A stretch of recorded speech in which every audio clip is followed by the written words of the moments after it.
I'm Carolyn. I'm the Chief Executive of Women's Enterprise Scotland, and Women's Enterprise Scotland, or WES as we tend to be known, is a not-for-profit community interest company which works to enable more women to start and grow businesses in Scotland, the UK and globally. Changes like this don't come on their own really, and our focus is always to make sure that the businesses that we represent are represented well, that their voices are heard and their needs are met. I think a lot of people don't understand the power that lobbying can have. They feel that they're perhaps just one individual struggling in this whole sea of change, because it is really overwhelming.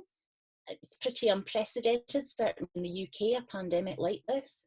And so we do our best to, get out there, speak to businesses, take those views on board and do what we can to represent those views through our lobbying work. The UK government has put more support in place for the self-employed already. And in fact, the Scottish government has just announced support for the newly self-employed, which is one of the gap areas. So our lobbying's been starting to work. We're asking both the UK and Scottish governments to gather and promote gender disaggregated data. And that way we can ensure that support is getting out there to those that really need it most at this point in time. We just held a coffee drop-in last week for businesses that we work with, just an open, relaxed invitation, no agenda, just pop in. And we had 20 businesses come in, so I was frantically trying to grips with breakout room technology.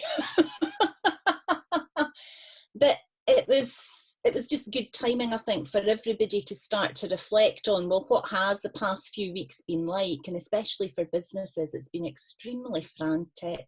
It's been really worrying. That's in many cases, your family business or your baby, something that you've put years of your life into creating, has just disappeared off the face of the cliff. It's had to close in many cases, or sales have just completely dropped off. You can't see into the future. We don't exactly know what the exit strategy is. It's been really frightening, I think, and worrying for a lot of people. And it's been great to be able to just come together as a group, talk about it, talk about how different people are handling things in different ways, make different suggestions, and realise that you're just alone.